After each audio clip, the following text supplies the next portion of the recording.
Good afternoon, everyone. Thank you for joining us. My name is Marissa Waterman. I'm the Marketing Director here at the Academy. Here with us today, we have some folks from Stanley Consultants and also someone from the city of Texarkana.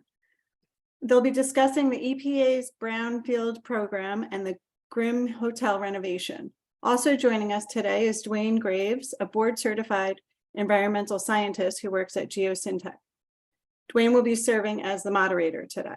During the presentation, you'll be able to submit a question by clicking on the Q&A icon on the bottom of your screen. Dwayne and the three speakers will address the questions at the end of the presentation. Before we get started, Dwayne will give you a brief background of today's speakers. Hello, Dwayne. How are you? Hey, good morning. How are you? It's nice to have everyone on here. And on behalf of the American Academy of Environmental Engineers and Scientists and our speakers, welcome to today's webinar. Today's webinar is sponsored by Stanley Consultants, a 109-year-old employee-owned firm with 26 locations in the U.S. and abroad. They specialize in delivering energy and infrastructure solutions to their clients. And a very warm thank you to the folks at Stanley for sponsoring today. We've got three speakers who represent various aspects of pulling off a successful brownfields project. And having been involved in a few of those myself, I know that there are lots of moving parts, many involved parties with varying interests that don't always coincide, and problems with sites themselves that have to be solved. So I'm looking forward to the presentation today. Our speakers are Ms. Daphnea Ryan, the Grants Administration Manager and Brownfields Program Manager for the City of Texarkana. She's actively engaged in a variety of neighborhood services, housing-related efforts, and historic landmark preservation work in Texarkana, in addition to brownfields work that she's heavily involved in. Ms. Melissa Tidemann is a Senior Environmental Planner for Stanley Consultants. She's been central to securing and managing multiple federal and state grants directed at brownfields redevelopment. And Ms. Julie Oriano is a principal environmental scientist also with Stanley, and her role in brownfields projects focuses on environmental due diligence, site investigations, risk assessments, and corrective actions necessary to return brownfields to productive use. We look forward to your presentation on a very substantial brownfields project in Texarkana. To the audience, please remember to type your questions into the chat, and we'll get to as many of those as we can at the end of the presentation. Ladies, the floor is yours. Great. Thank you, Dwayne, and thank you to everybody attending today. We are excited to talk about this very, very exciting project going on, almost complete in Texarkana. Again, I am Melissa Tidemann, so thank you, Dwayne, for the introduction. We'll start it off a little bit, I guess. We would be remiss. I mean, we're here to talk about the Brownfields Cleanup Revolving Loan Fund program specifically, but we would be remiss if we did not at least take a quick step back and take a look at the EPA Brownfields program as a whole. So I started my career with a municipality in Iowa, managing our brownfield program, and that was where I was a planner by engineer, and so I was exposed to this within my own community. It happened to be my hometown, and so I really drew that sense of pride, I guess, in communities, and have been able to kind of duplicate that effort in all the communities that we've touched. Julie and I have been working with the EPA program for a number of years, even before it actually was a program. So the program itself, the Brownfields program, started in 2002 as an amendment to the CERCLA law. If anybody's ever dealt with CERCLA, they know it's very complicated. There's very moving parts. And so there was a number of clarifications to the CERCLA law that came out in the 80s. And then there was multiple clarifications in the 80s, throughout the 90s. And honestly, that's probably likely where the Brownfields program law came from, was really a clarification to that CERCLA law. But grant programs weren't new. Obviously, the program's not new. In '93, EPA that was the first year that they awarded an assessment grant, not under the Brownfields program, but it was an assessment grant from EPA, and that was to Cuyahoga County, Ohio. And for all of you history buffs or people that just like neat things, that was, if that sounds familiar to you, that was the place where the river started on fire, and not in a good way. That was where there was immense amount of industrial spills and just dumping into the rivers. It was, kind of acceptable, I guess, at the time. And the river started on fire and started all of the businesses in the port area on fire. It was a very large issue, and spurred a lot of discussions, and started that ball rolling for some environmental cleanup. So little history on the Brownfields program itself. Specifically, the BCRLF, or the Brownfields Cleanup Revolving Loan Fund, is the program that we're here to talk about today. It's one of the 3 major programs within the EPA Brownfields program. And you'll notice here the picture on the left side of your screen is the Denver Union Station. Also a very exciting project. Was not Stanley's, but a very exciting project that highlights the use of the BCRLF and its ability to leverage multiple other federal, state, local, private entities to come to the table and get a large site redeveloped. Another success story we want to quickly highlight is this Milwaukee Century City Business Park. So a very large, again, facility, multiple, you can see here 84 acres of industrial land transformed. The key thing I want to hone in on this slide is $4 million in EPA brownfields, which seems like a lot, I get, but the next number is what I really want to focus on, is that leveraging ability to come to the table with the 41.5 million in private and public.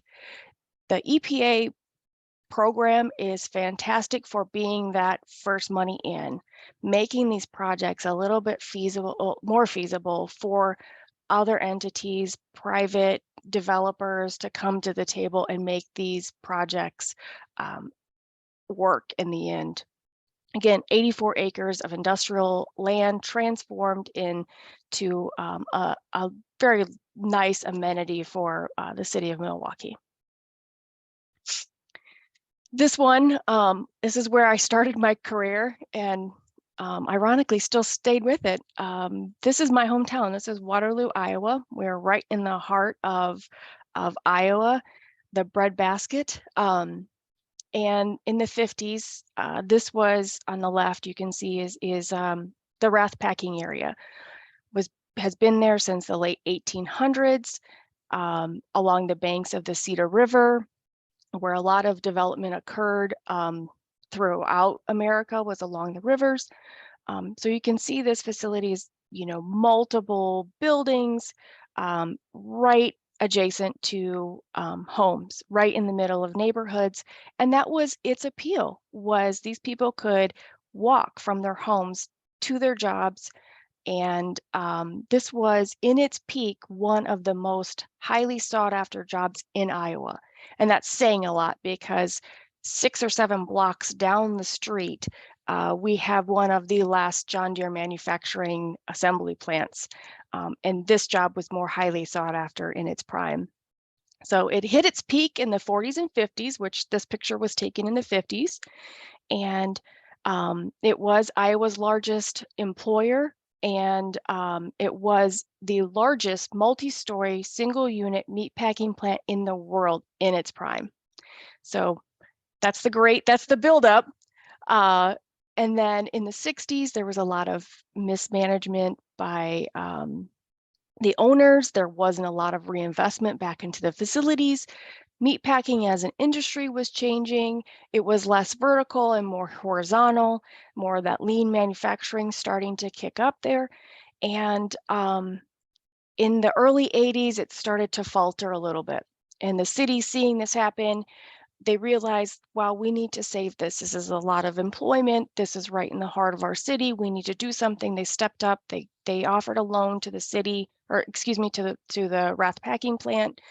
and it kind of floated them for a couple more years, but unfortunately the facility faltered and closed in 1985, leaving all those people unemployed. If anybody knows anything about the early 80s, especially in Iowa, saw a lot of unemployment. It was just not a good time. And so here we are with this very large facility, multiple buildings in a range of conditions, I'll say. And there was very few of them that could be saved. They were just in really pretty poor condition, and a reuse for them just wasn't able to be found. So this is when I come into it. In the late 90s, I started working as an associate planner for the city of Waterloo, and I grew up looking at these buildings. And so you can see in the picture on the right, I want you to focus on the pictures in the back, the buildings in the back, the brown buildings. Those are existing wrath packing buildings. So they were able to be reused. There was a facility or a business that came in and reused those buildings, not immediately, but pretty shortly after the closure of the packing facility. The awesome thing on the video or on the picture on the right is the redevelopment. All of the white buildings that you see here are new development. And the step that we took in here with the BCRLF was the demolition of, I'll send you back to the left video or left photo, is the large building right down the middle of there. That was the vertical kill structure. So it was multiple stories above ground. It was multiple stories below ground. It was just a very large structure for the city to tackle on its own. No developers were really interested in obviously taking that on. And so that was where this BCRLF stepped in and assisted the city in making this a more feasible redevelopment. So this is cold and dry storage now. And this newest facility here along closest to the banks of the river is their newest addition. So this has been I think there's been 4 additions since this original redevelopment in this. So great redevelopment for this site. So the key component to the BCRLF is the fact that it is one of the very few funding sources out there that you can use for these hard to fund or hard to remediate contaminants. I shouldn't say they're hard to remediate, they're hard to fund the remediation. Anyone that's worked in the brownfields arena knows that there's no magic bullet. There's no one funding source out there that will tackle everything. You can go and get an assessment grant and address some of those questions as to whether those sites are truly contaminated or if it's just a perception. But the BCRLF is that program that not only can tackle some of these contaminants, but also is one of the few programs that you can keep going as a community or as a grant recipient, because you get this initial award and then you turn around as that entity and you can loan it out or you can grant it out, assuming that those entities meet the qualifications for that sub-grant. But then those loan repayments then create this program that you now have in your use, in your toolbox to get other brownfield sites throughout the community redevelopment. So in that aspect, very unique and very fun to use as another key element that you can use to help redevelopment certain sites. Well, that was not good. So the big question is, why is it so underutilized?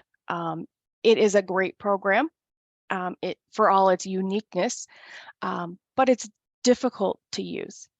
Brownfield redevelopment in and of itself is very difficult. So you add that one more layer of difficulty and it just scares people away. I hope Daphne will share with you later, not her fear, but the nature, in approaching something like this. So there's a lot of extra layers, extra complications that the other programs don't have. And a lot of times, in larger communities where these brownfield sites are in higher demand, you don't see such a, what do I want to say, a hesitation by developers to step in. If the city can come in, or an entity that has that assessment grant can step in and do that initial assessment to figure out, okay, is it contaminated? If it is, what's there? How much is it? And how do we tackle it? That's the key element. And then, if you're in the middle of Chicago, Denver, LA, where inside these communities, these properties are very highly sought after, then, you can get to a comfort level for some of these developers to step in. That's not always the case. A lot of communities that Julie and I and Daphne is encountering, is not the case. We don't have those properties necessarily that are, super sought after. It's more the communities and the grant recipients looking for these developers to help get these programs or these sites redeveloped. And obviously, the ultimate goal is to get these sites remediated and back on a tax roll, because community economic gains are the most measurable benefit of brownfields redevelopment. That's why everyone comes to the table or wants to play the game. Remediated brownfields, they attract businesses create jobs, they retain jobs, and then obviously they have that increased investment, get those properties back on the tax rolls, creates revenue for the communities.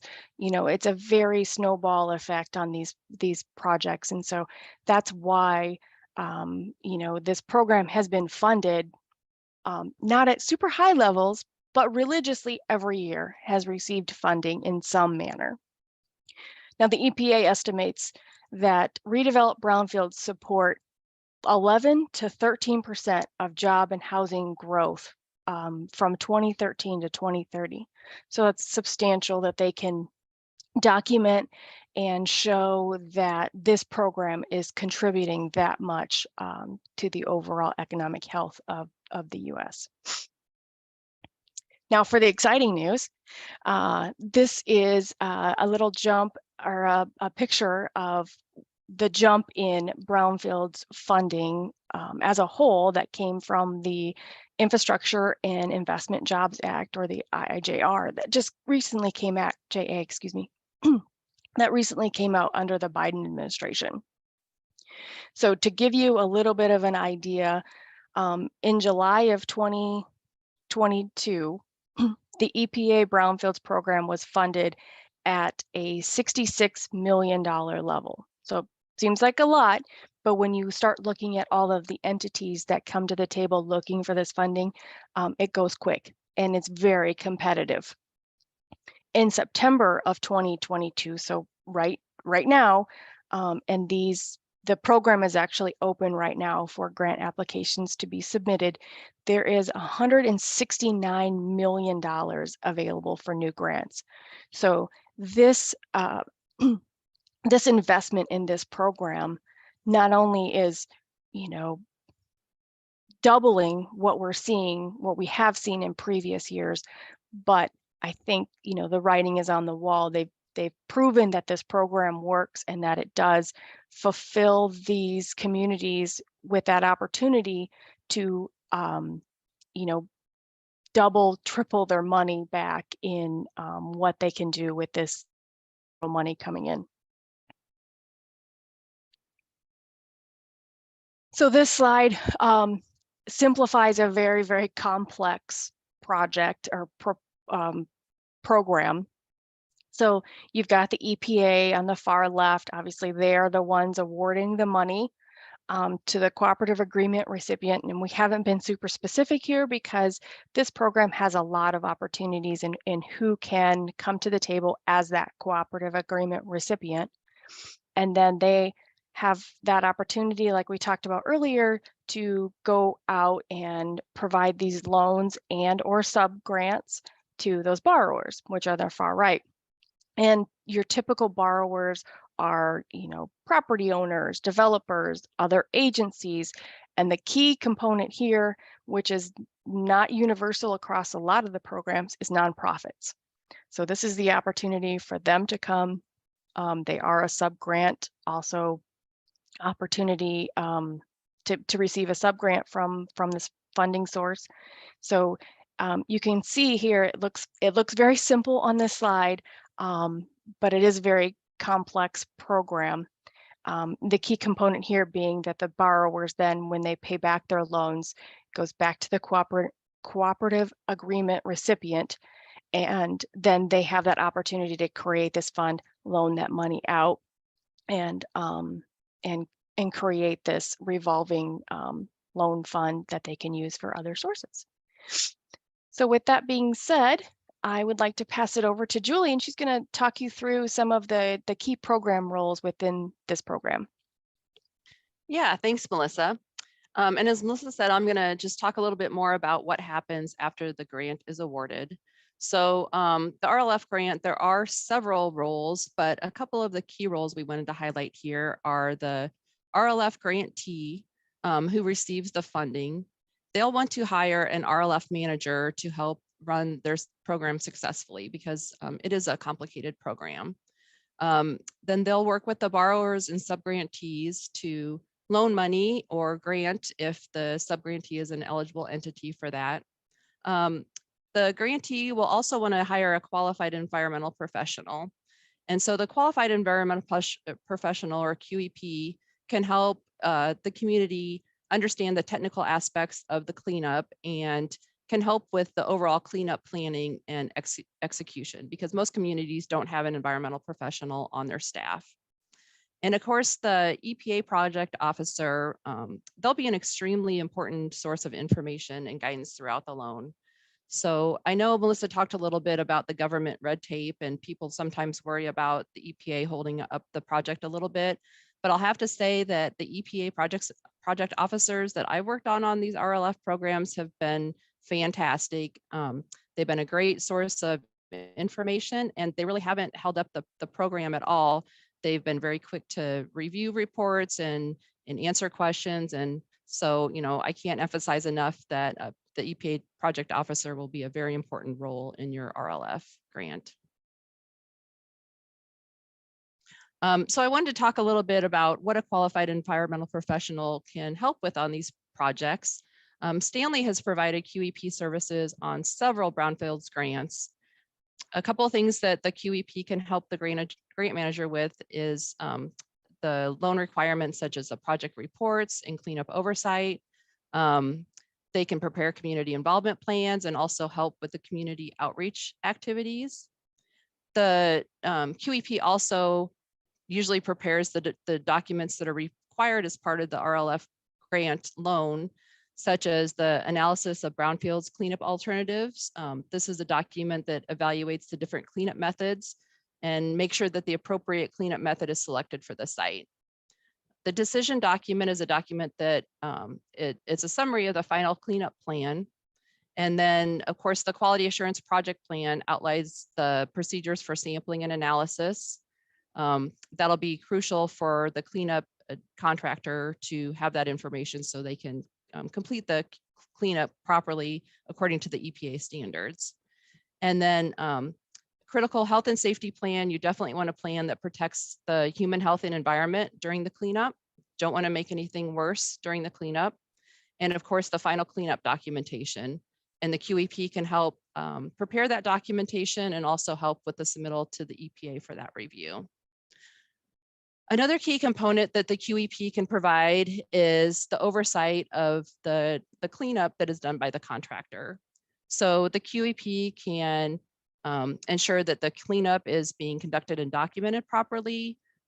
We can conduct the site visits to show up on site and make sure that what the contractor said that they were going to do is what they're actually doing at the site.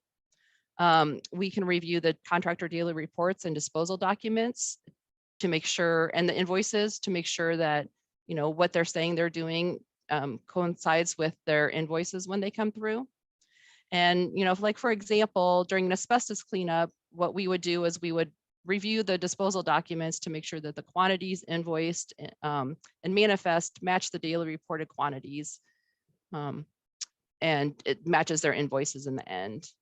And we can also provide review of the lab reports and to make sure that, like the air samples that were being conducted were being properly collected and there were no exceedances. So again, the QEP can just add that extra environmental oversight for the community that maybe would not have an environmental professional on staff. We have a couple recommendations for your RLF program to be successful. So one recommendation is, your RLF is for your community. So your community should decide early in the program how they want to use their RLF funds. For example, you might want to focus on a downtown area for development with some local developers, and you might want to offer a higher interest loan. You might want to focus on an area for low-income housing, and to spur that redevelopment, you might decide that you want to do a lower interest loan, or there may be an area of environmental injustice that you want to focus on. And like Melissa said, then you could offer some sub-grants to nonprofits, and those sub-grants wouldn't have to be paid back. So it's really up to your community to decide how you want to run your RLF program, which is one very nice thing about the program, because you can decide what your vision is for your community and cater it to your vision. And having that planning early on will just help with the loan application and approval process. So, as applicants come in, you can decide whether they match your vision right off and tell them, yes or no, if you want to pursue that loan further. The second thing is you'll want to develop a team for administrating your RLF program. And they say it takes a community to raise a child. Well, it also takes a community for a successful RLF program. You definitely want buy-in from your community. And especially at first, there's a steep learning curve to managing the RLF. So you'll need a strong team of administrators. You want to have some attorneys review your RLF documents, business professionals. You'll need some environmental professional help.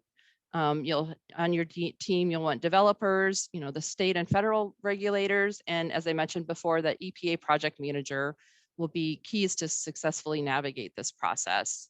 And as Melissa mentioned, these cleanups are subject to Davis-Bacon requirements. So you'll need someone that understands these requirements going forward. So with so many players involved, you'll really want to make sure that your communication and your organization and the community input are all definitely very important for this team to administrate your RLF program. One of the challenges of the RLF program can be marketing it.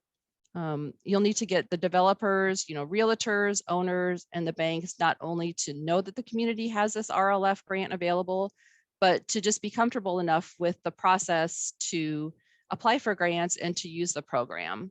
But the good news is that once you have a site developed, the community will see the success of the program and it will really just sell itself. Developers will come to you and will have more interest in the program, and it'll be much easier to market after you have the ball rolling. And what I think is the most important thing for your successful RLF program is to have a great manager that is not only knowledgeable in the program, because it is something that somebody can take and pick up and learn over time. But really, more than anything, you need to have a manager that is committed to the program and really has that passion to make this program successful. And so if you have that manager that is enthusiastic and doesn't get discouraged with failures, just keeps pushing towards progress, you really will have a successful program. And on that note, this is a great time for me to introduce Daphnea Ryan with the City of Texarkana, Texas. Daphnea is that grant manager that every community wishes they had. She's the reason that Texarkana has successfully managed several of the EPA grants over very many years and is now managing this Hotel Grimm revitalization project. So thanks, Daphnea. Thank you, Julie. Hello, everyone. I'm excited to be here today to talk about Texarkana's first full EPA Brownfields project, Hotel Grimm. To give you a little background, Texarkana sits on the border of Texas and Arkansas and is a twin city split by 3.8 miles State Line Avenue, where the center line is actually the state line. The Hotel Grimm also sits on State Line Avenue, and as you can see in this picture, if you notice the roundabout in the about center left, that's our federal courthouse and post office, and that building is split in half by the state line. We have 3 buildings in Texarkana that are split by the state line. The Grimm, it originally opened in 1925 as an 8-story hotel with 250 rooms and quickly became an iconic symbol for downtown Texarkana. This picture is on the rooftop garden during the grand opening. You may be wondering about the unique name of the hotel. William Rhodes Grimm was a prominent businessman in Texarkana who led the group of businessmen who planned the Hotel Grimm. Unfortunately, Mr. Grimm died before the project was completed, but they named the hotel in his honor. On the top floor of the hotel was a penthouse suite and a grand ballroom. Many residents still alive today remember attending proms and weddings and other special events in the grand ballroom. And overlooking the city from the rooftop garden, that was an extension of many of the events held in the ballroom. So what makes the Hotel Grimm unique?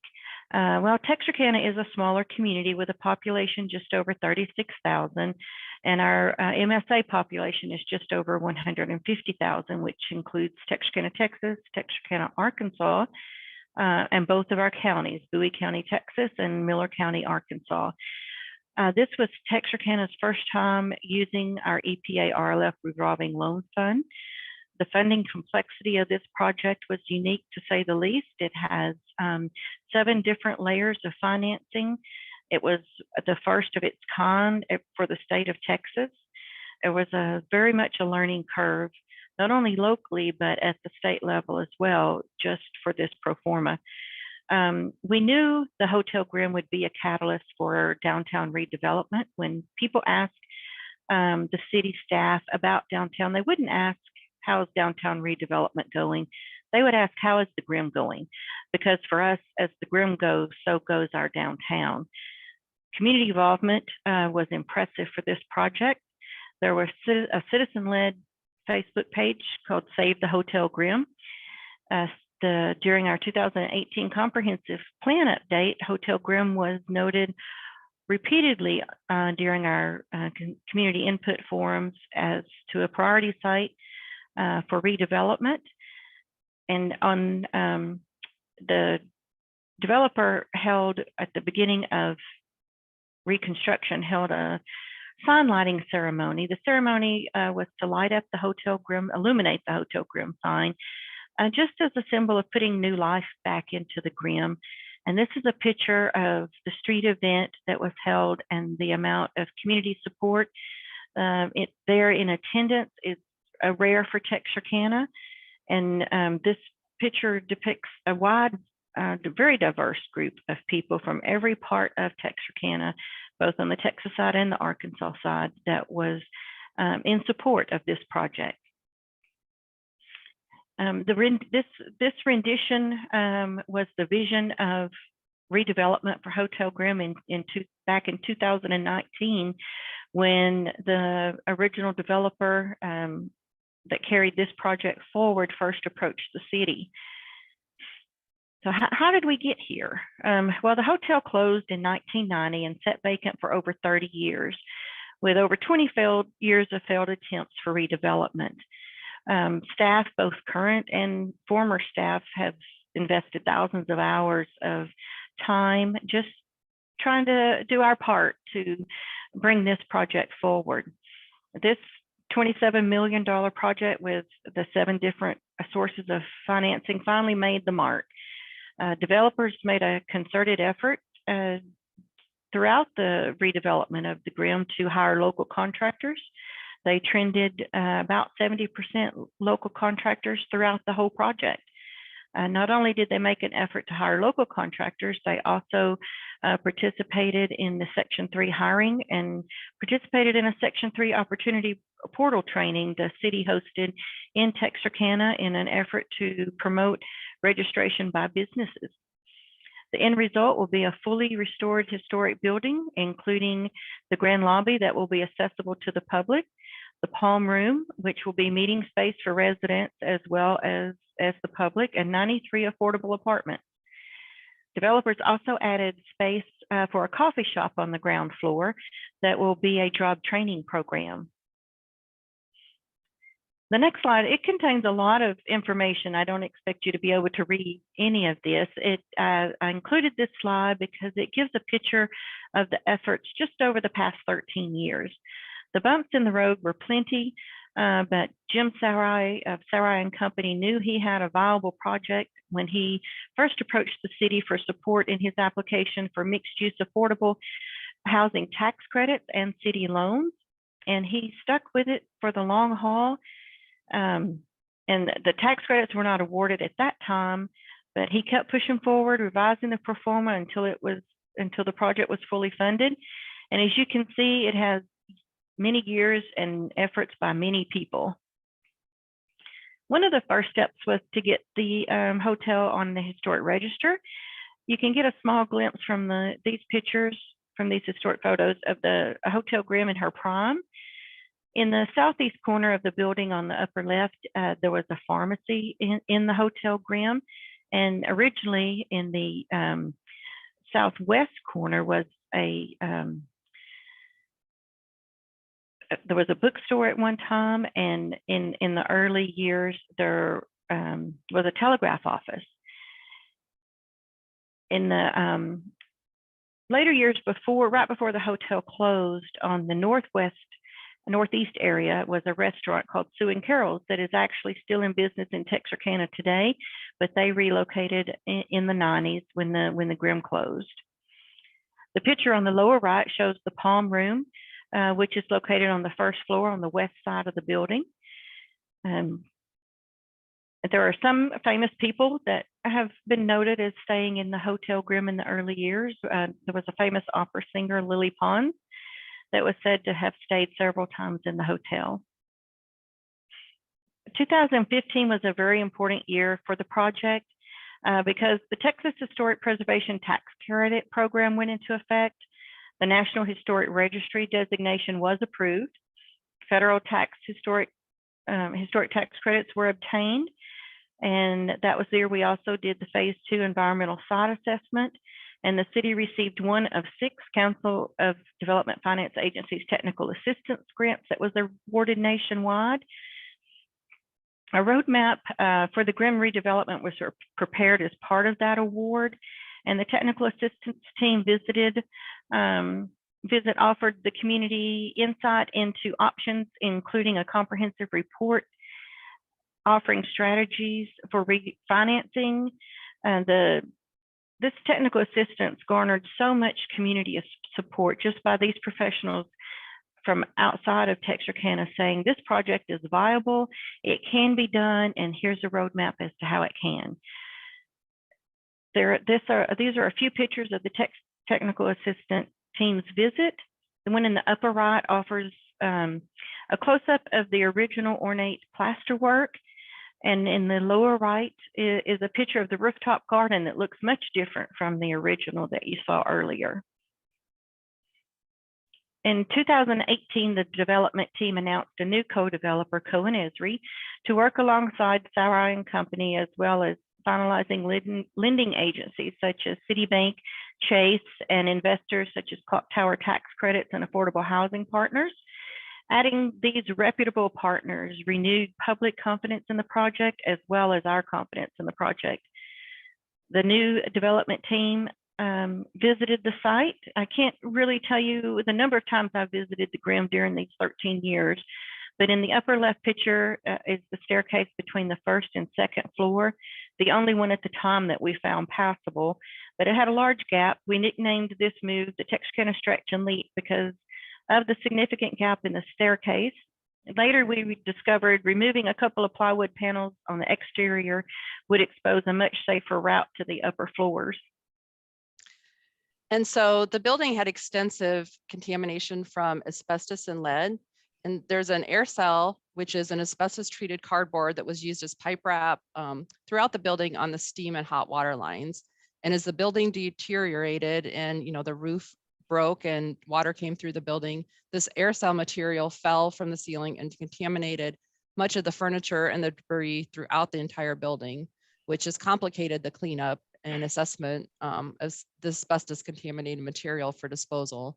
As you can imagine, it's much easier to go in if the pipe wrap is in place around these pipes rather than years and years of deterioration and trespassing.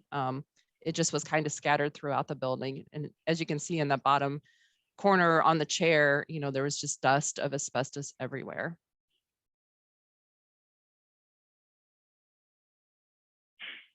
So these are a few more pictures of the investors' visit to Texarkana. In the upper left picture is the grand ballroom area. You can't really tell that it's a grand ballroom in this picture, but sometimes perhaps maybe in the 70s or 80s, they divided the ballroom, most likely the 80s, they divided the ballroom into multiple rooms. In these pictures, you see a lot of debris, and some of that is due to deterioration. But a lot of it is due to vandalism. The grim was broken into many times over the years, some due to just overwhelming curiosity, but other times by homeless just trying to get out of the weather and stay warm, or maybe to find some scrap metal to sell, or by someone just wanting to take a piece of the grim to treasure. So as the performer continued to be finalized, the team decided the best route for project success was to transition to affordable housing. Premier Texarkana Development and Management Facility Corporation joined the team, along with Sauer and Company and Cohen Esri, and Texarkana Grimm Housing Partners was formed. As you can see, the Hotel Grimm project was well represented in all areas. Now, this did create a very interesting closing because there were over 100 people required on the closing from the East Coast to the West. So there was a very small window of opportunity during the day to coordinate everyone's schedule due to the multiple time zones. Now that I've given you an overview of the overall project, let's talk about assessment and cleanup of the site, exactly how our Brownfield funds were used.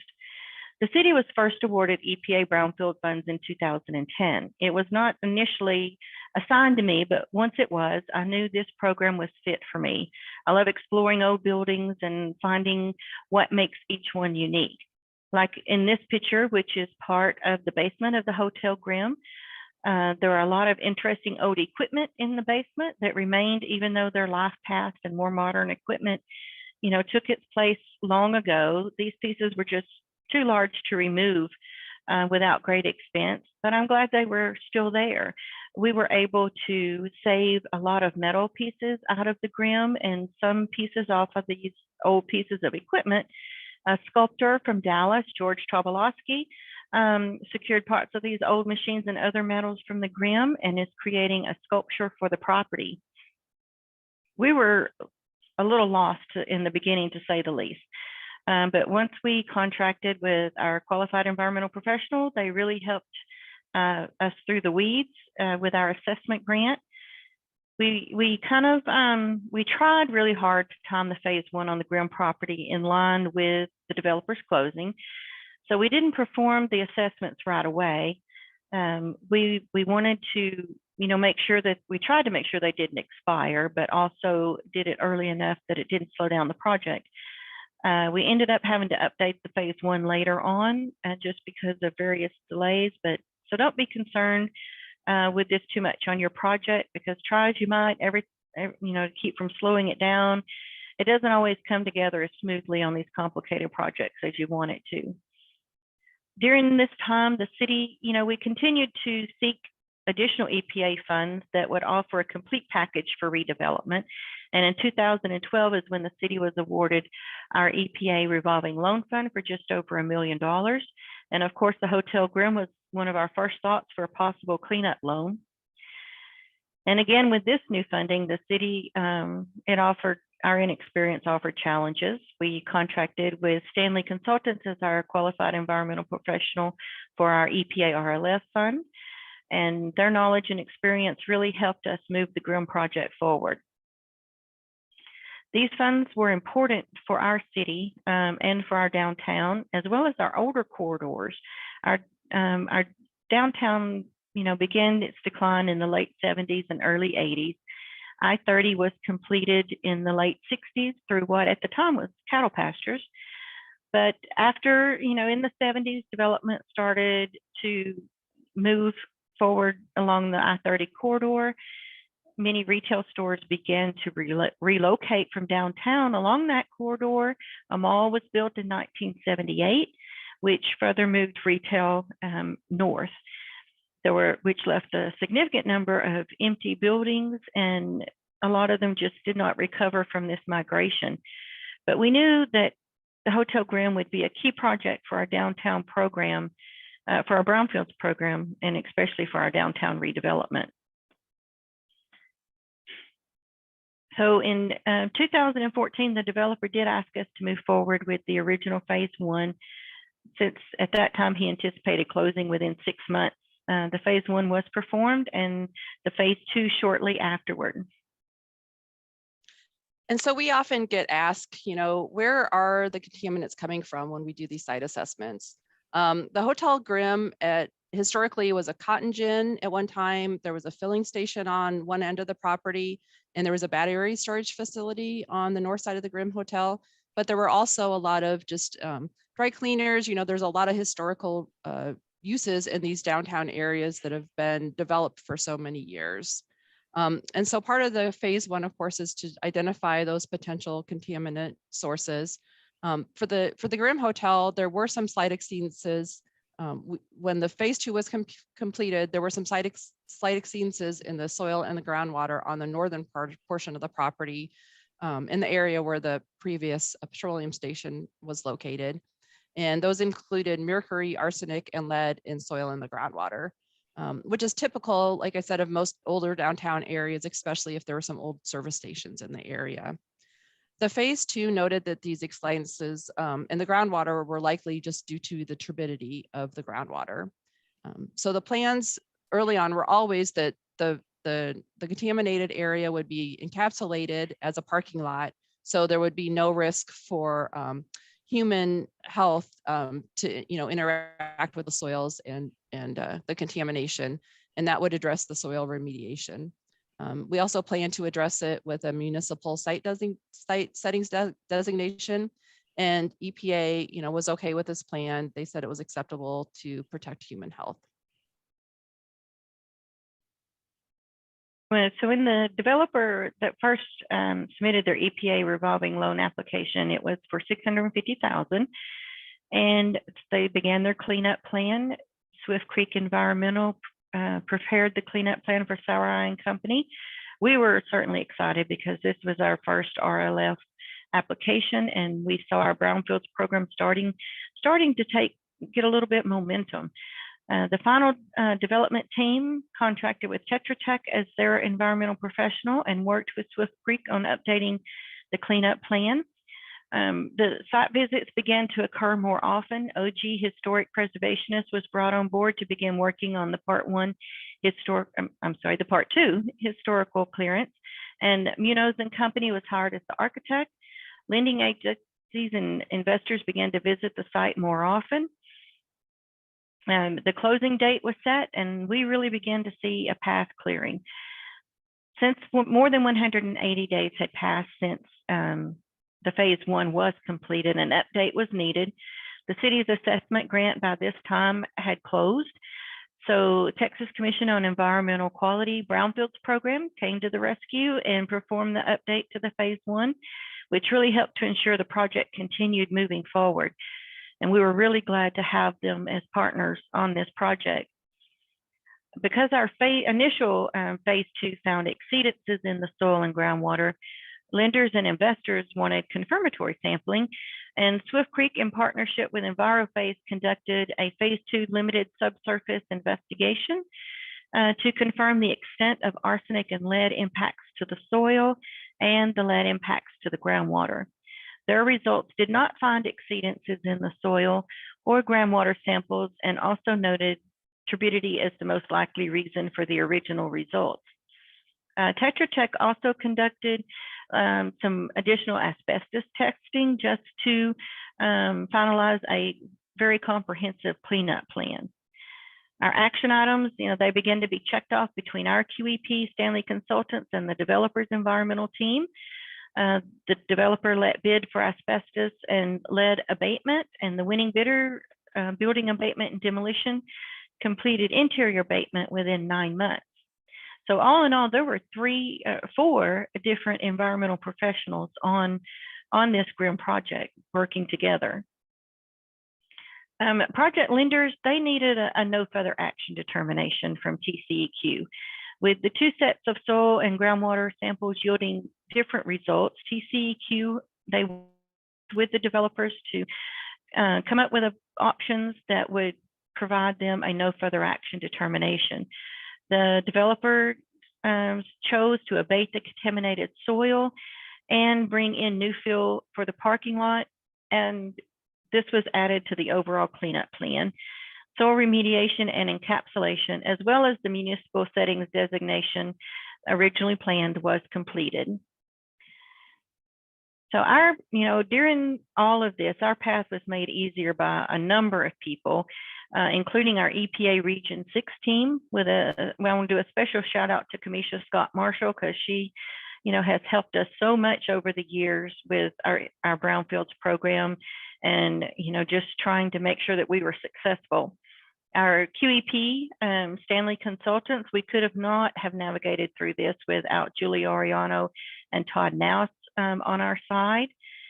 We have also great mentors in Region 6 who are always willing to share their knowledge and experience. And so don't be afraid to reach out to other cities in your region, or even other regions that have successful brownfields programs.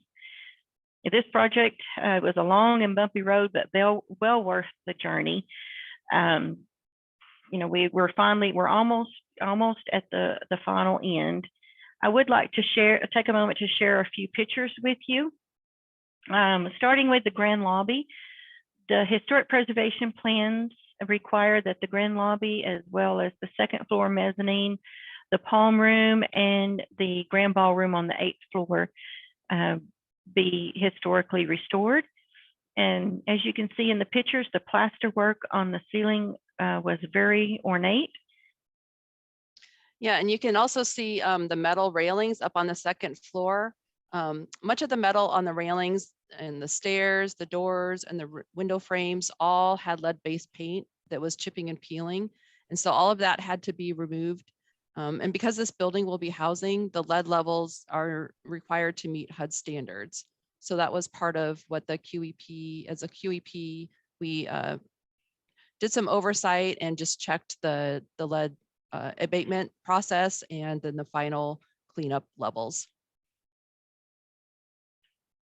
This is a close-up shot of a restored ceiling panel. It provides some insight into the detail involved in the restoration. The master craftsman was commissioned from Northern California, and he stated once that he often uses a toothpick to obtain this type of detail. I'd also like to share with you the grand ballroom after abatement. This area is going to be public meeting space for both residents and the general public. And the barrel ceiling on this next picture is very unique. This stairwell took guests from the 1st floor to the 2nd floor mezzanine, but for us, it was not passable on the 2nd tier of this staircase that you can't really see in the picture. The hotel kitchen area on the 1st floor, plans for this area is a warming kitchen that will be used for the event space. There are also plans, this is for a coffee shop that will be a job training program for a local nonprofit, Mission Texarkana, that works with our homeless population as well as those at risk of homelessness, and plan to open this coffee shop as a job training program. And as you can see on the left picture, the duct wrap in the kitchen also contained that asbestos wrap, and the wrap had deteriorated and contaminated all this debris with asbestos fibers. And as you can imagine, this increased the cost and the complexity of the disposal, because again, it wasn't just a nice little area of asbestos material that you could dispose in the hazardous landfill. Really all of the debris had to be evaluated as asbestos contaminated. So this this is the 8th floor ballroom before abatement and after. And you can see, excuse me, you can see in the picture damage done to the ceiling over the years. But I'll share with you in the next photo that the restoration was almost complete for the ballroom at this point for as far as the ceiling. This picture offers stark contrast for damage from over time and the same area after restoration. It's just an amazing transformation. I love these pictures. Just the exterior restoration was amazing to watch. Just a power wash and brick pointing and new windows, and the hotel looks like a whole new building. I want to share with you a couple of interesting finds that we had after abatement. This is on the left is a single footprint in the 8th floor concrete, and it looks as if someone just accidentally stepped off the walkway during an early tour back in the mid-20s. And also on the right is some stamped brick with a 1924 date. It's my understanding the developer planned to leave some of these exposed as part of the decor. And to share a few lessons learned, you know, financially capable investors and developers who are willing to share information is essential. Oftentimes, you know, well, all the time, these folks know a whole lot more than we do who are, you know, running the Brownfields program. And just that open communication is very important. Be prepared to invest a significant amount of time up front. For this project, staff time was needed to help prepare the Historic Register nomination. Of course, the phase 1 and phase 2. Our HUD 108 loan application took a significant amount of staff time, but was well worth it in the end. Open public engagement and participation is important. And again, all of this requires significant staff time, but be patient and flexible along the way. You're likely to have more failures than successes, as we can attest to over 20 years of failed attempts at redevelopment. But each one of these is a learning opportunity, even if it doesn't feel like it at the time. And I'll add one more, and that is to definitely participate in your state's voluntary cleanup program. We did not in the beginning, and you know, we learned our lesson well there, but that is the way you'll get the no further action determination. And you know, quality investors and lenders want that no further action determination for sure. Now, a few quotes along the way that I'll share with you from Tom Anderson, Managing Partner, Cohen Esri Development Group. Texarkana seemed like a place that wanted to do business. And with over half a dozen financial sources, the GRIM may take the cake as the most layered and complex pairing of historic and housing tax credits in the state's history. But we know it will soon be highlighted nationally as a gem of both historic preservation and downtown revitalization. That was from Jay Johnson, Development Director of Cohen Esri, and his words are definitely coming true. From Mike Myers, VP of Construction with AHP, a Berkshire Hathaway company, this development checked all the boxes for us. It was downtown revitalization, located in the rural heartland, included historic preservation, and added affordable housing. So all of these things were important in order to get those type of investors on the project. So as I mentioned before, you know, we knew that the Brownfields program, the Hotel GRIM project, would be a catalyst for downtown revitalization.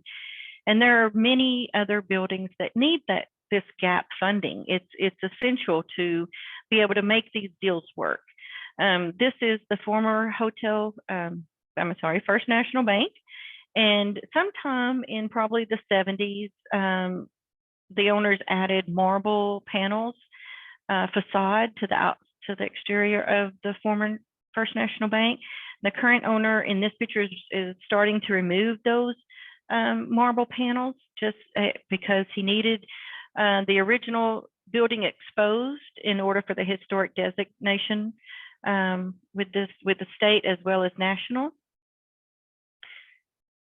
And the next picture is just an up closer shot of that same building to show you some of the detail. This building also borrowed a significant 2 loans from our RLF program for abatement, and it was completed this past year, and they are in the process of securing the rest of their financing and starting to redevelop this site. This project was actually, all privately funded, but it was spurred by Hotel Grimm redevelopment, and it was just a vacant building, that was deteriorating, and it sat across from a catty corner from our historic Perot Theater, and the developer has redeveloped it into what we now have as a very successful and popular salon, the Beauty Bar.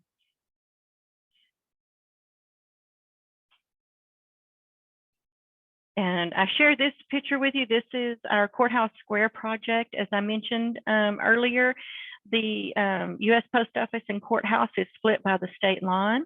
And we redid this entire area to add more green space. We exposed the original brick streets. We added a food truck area. And this space has started being utilized a lot. And I include this picture because it is the beginning of our State Line Corridor project that will utilize a great deal of EPA Brownfield assessment, planning, and cleanup dollars. So Hotel Grimm is projected to be completed by December 30th of this year. And I believe they are pretty much fully leased out at this point, and we are excited and we look forward to what's next for downtown Texarkana. We have a lot of developers that are interested in a few different properties, and we see our EPA Brownfields program really taking a turn and being more successful.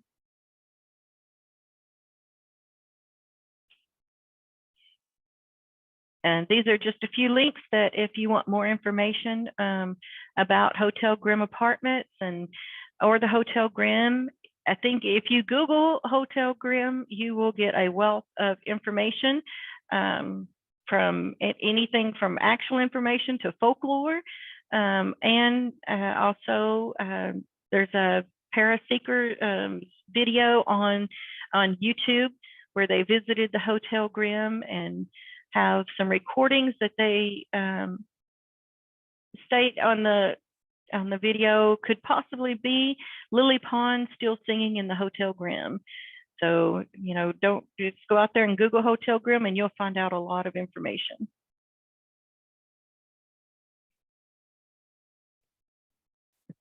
Great. Well, thank you very much. Presenter information, contact information is posted on the screen right now for our audience.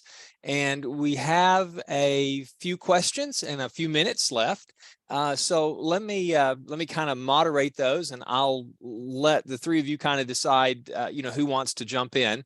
But, time is money on these developments. How long, once you have, a package ready to go to EPA, how long does it take that process to turn around? And are there any tricks of the trade that can kind of grease the skids, make that process go smoother and faster?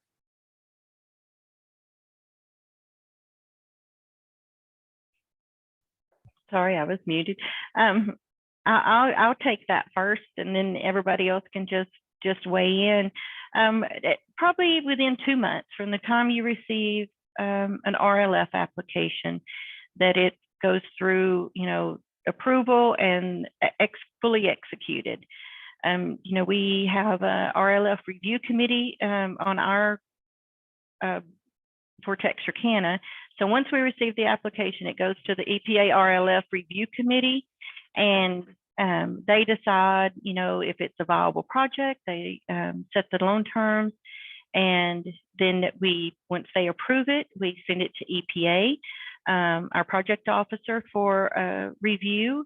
And then after that, of course, it has to go to our council. So, you know, all in all, we at least go to 2 council meetings. We have a first briefing that, you know, provides our council with an overview, and then they have time between that meeting and the next one to, you know, research it, kind of take it in, and then we have a public hearing at the second meeting and a council vote. So it's about 2 months. Great, thanks. That's actually faster than I thought you were going to say. So that's good news. We've got a question about contamination in the building as well. Involves asbestos. And were there air permits required? And has the cleanup been so complete that if you have to do future work, you make repairs, do things in the hotel, you know, is there any asbestos risk left? Will that continue to be part of, you know, ongoing health and safety management in the building? Yeah, and I can talk to that. Our asbestos professional isn't on the call today, so I'll try to do my best. But the contractor BAD, that was the abatement contractor, they took care of all the abatement permits. And so, you know, they do this all the time. They know what's needed at the state level. They do monitoring as they do the removal. And so they did an excellent job of just making sure that all those requirements were met throughout the entire process. And I believe all of the asbestos was removed in this building. There's nothing left. In other projects, sometimes, you know, they might have a maintenance room. Well, they'll leave some pipe wrap on the equipment that's locked away, that the public can't get to, that, you know, it's marked as asbestos, and only the maintenance people can access those areas. But I believe in the GRIM, everything was removed, and part of that was because, you know, there was just so much debris contamination. There wasn't a lot of areas that were just nicely wrapped where they wanted to maintain that insulation. Okay, great. So to specifically ask one follow-up related to the question, it sounds like, well, let me just ask, do you know if BAD had to apply for and get an air quality permit? I don't believe it's an air quality permit, but I know they do air testing while they do the cleanup to make sure that the procedures that they are using are not allowing any fibers to escape the room that they're working in. So, and like I said, I'm not completely sure about the permitting process, but there are some state they work with the state, and the state regulators would come in and do observations as needed. And then during the cleanup, they do air monitoring, and then afterwards they also do air monitoring just to make sure that, you know, there are no fibers left. So okay, great. They have that, yeah, all very well documented. Right. Okay, thanks very much. Kind of related to that, when you start thinking about reuse and developers who may not be terribly familiar with working on brownfield sites, obviously, lead and asbestos is fairly common in old buildings, but you ran into a number of other things because of past uses of the property. What were the things that were of greatest perceived or real risk in the developer's mind?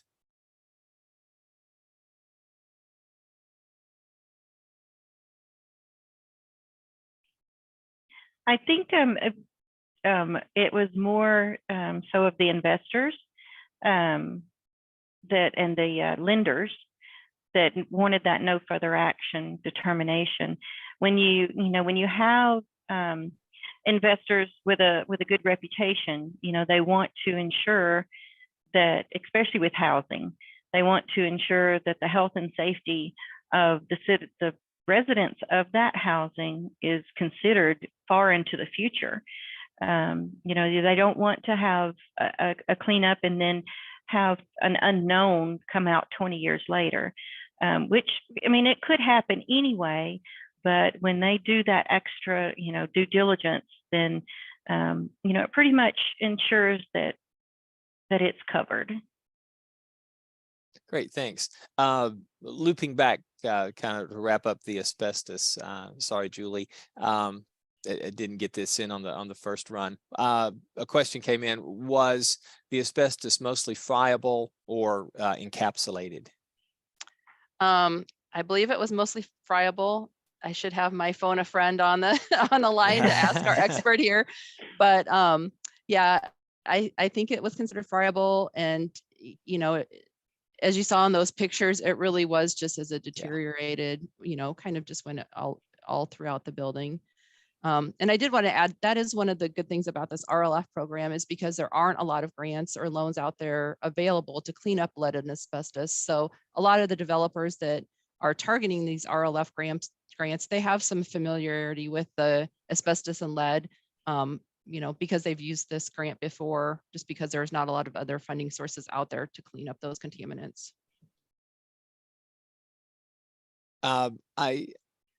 I think, Daphne, you mentioned that a coffee shop was going in the ground floor of the GRIM, but you also seem to link that to a job training program. As I recall, there are some community development aspects to these loans as well, for on-the-job training, assistance to disadvantaged businesses, and maybe some things like that. Can you speak about what the other related requirements are for the fund, other than just getting the building put back together?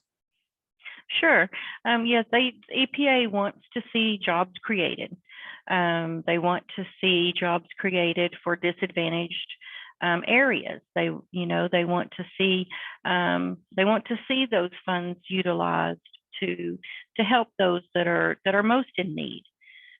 So part of that, part of what we report on is how many jobs did the cleanup itself bring to Texarkana. But not only that, how many jobs does the redevelopment project bring to Texarkana? And, the development team wanted to add this coffee shop as kind of a part of the community space. They had a plan for community space in the GRIM, and this was a component that really helped those most in need. We have several job training programs, and many of them are done by Mission Texarkana, but there are other nonprofits in town as well that have job training programs. But the developer wanted to add this coffee shop, and not only does it bring immediate jobs, but it also trains individuals to move forward into more advanced jobs in the future. Yeah, great, thanks. You had a lot of moving parts here, a lot of stakeholders, and you said there were, over 100 folks involved and they're scattered across the country. Do you recommend that trying to keep that crowd a little smaller, or and did you find competing interest? When you get that many people together, how did you keep peace in the family with all that going on? Well, at times it was difficult, but all I can say is there was a lot of determined people that just kept pushing forward. We held weekly conference calls just to keep everybody on task and, give updates on each task. And it was difficult at times because, each entity had a legal team that's, supposed to look out for their best interests, of course. And so at times that was difficult, but in the end, they came to a common ground and was able to move forward. And I know the person who had to schedule that closing call with over 100 people, deserves an island getaway somewhere for that. No doubt. All right. I think that was our last question. We're at 15 past the hour. Marissa, do you have any parting comments before we wrap things up? Yes, thank you, Dwayne, and thank you to our speakers for sharing your knowledge with us today. If anyone would like to reach out to them directly, please feel free. And if you guys could type your email addresses in the chat, that would be excellent. A few items to mention before we wrap up. We have several webinars planned in the near future, so you can go to aaees.org/events to check them out and register. And if you're interested in sponsoring an upcoming webinar, please reach out to me directly. My email is mwaterman@aaees.org. And just a reminder, if you're not yet an AAES member and you're considering joining, just email me and we can discuss the membership options that we have. Last but not least, our PDH certificates for this event will be sent out shortly. That's all for today. Thanks again, everyone, and have a great day. Thank you all. Thank you. Thank you. Bye-bye. Bye.